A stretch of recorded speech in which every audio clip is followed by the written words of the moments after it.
स्वागत है आप सभी का ट्रेंडिंग गुरुजी चैनल पे। स्टूडेंट्स, आज हम लोग क्लास 10th के लेसन 1 का टोटल मूल मंत्र पढ़ने वाले हैं, टोटल फार्मूला पढ़ने वाले हैं।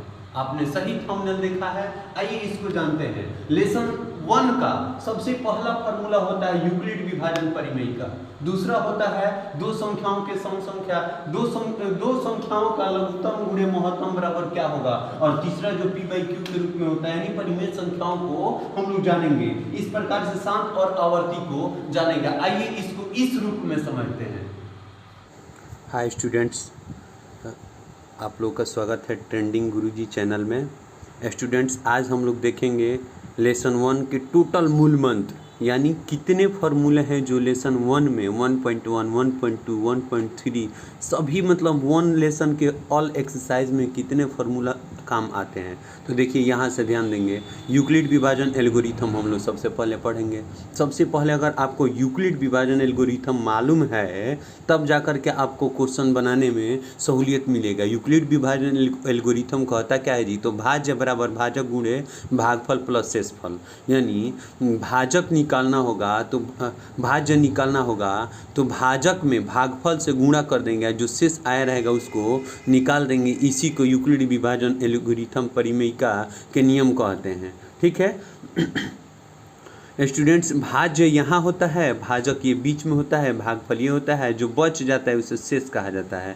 इंग्लिश में जो स्टूडेंट्स पढ़ते हैं तो ये बराबर B Q plus R English में पढ़ेंगे। ए मतलब डिविडेंड हो जाएगा, और बी डिविज़र को कहा जाता है, और क्यू क्यूटेंट को कहा जाता है, आर रिमाइंडर को कहा जाता है, यानी शेष को। चलिए, 1 नंबर फार्मूला आप लोग अच्छा से ढंग से याद कर लीजिए कि ए बराबर बी क्यू प्लस आर होता है। बस इतना याद कर लेना है, समझ लेना है आप लोग को। भाज्य बराबर भाजक गुणे भागफल प्लस शेषफल होता है, इतना समझ लेना है आप लोग को। आइए 2 नंबर क्वेश्चन 2 नंबर फार्मूला बताते हैं। बाकी अगर नहीं समझ में आ रहा हो ये वाला 1 नंबर फार्मूला, तो मैं जब समझाऊंगा तो समझ में आ जाएगा, क्वेश्चन जब समझाएंगे तो। आइए देखते हैं 2 नंबर क्वेश्चन को। अगर देखते हैं हम लोग तो देखेंगे 2 नंबर फार्मूला को देखते हैं हम लोग तो देखेंगे कि दो संख्याओं का महत्तम समापर्तक गुणे लघुत्तम समापर्तक बराबर क्या होगा जी? तो पहली संख्या गुणे दूसरी संख्या, यानी a इंटू बी जो हम दे रहे हैं वो हो जाएगा। यहाँ पे ध्यान देंगे आप लोग, a इंटू बी ये जो है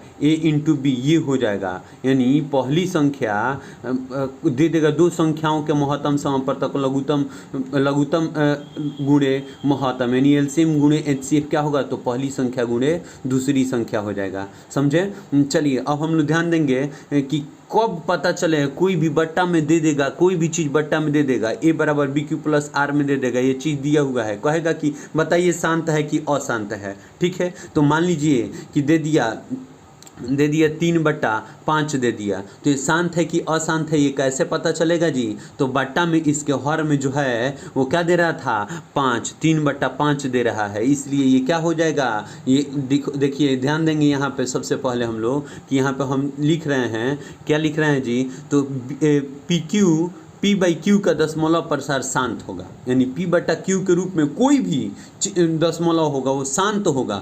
ठीक है, अगर संख्या के हर में ना 2 या 5 हो, 2 हो या तो 5 हो, ध्यान से समझना है, या तो 2 हो या तो 5 हो, या फिर उसके हर में जो भी 3/5 जैसे दिया हुआ है जी, तो 3/5 दिया हुआ है, तो 5 जो होगा ना, तो ये हर कहलाएगा, अंश ये कहलाएगा, ये हर कहलाएगा। तो हर जो दिया हुआ है बाबू, तो इसके हर में ध्यान देना है, इसके हर में 5 है जी, तो 2 या 5 रहे, या फिर 2 और 5 के गुणांक रहे, 2 और 5 के गुणांक रहे, या 2 गुणे 5 रहे, या 2 के कुछ पावर दे दे, गुणे 5 के पावर कुछ दे दे, तो वो क्या होगा जी? तो हमेशा न तो अशांत, वो क्या कहलाएगा? तो हमेशा अशांत कहलाएगा। न लिखा गया है जी, है ना? तो इतना के रूप का न हो तो है ना अशांत कहलाएगा, और इतना के रूप का होगा जी तो शांत होगा। नहीं, सही लिखाया है। ठीक है, अगर इतना के रूप का होगा तो शांत है, अगर इतना के रूप का होगा, है ना, मतलब क्या चीज़? इतना मतलब क्या जी?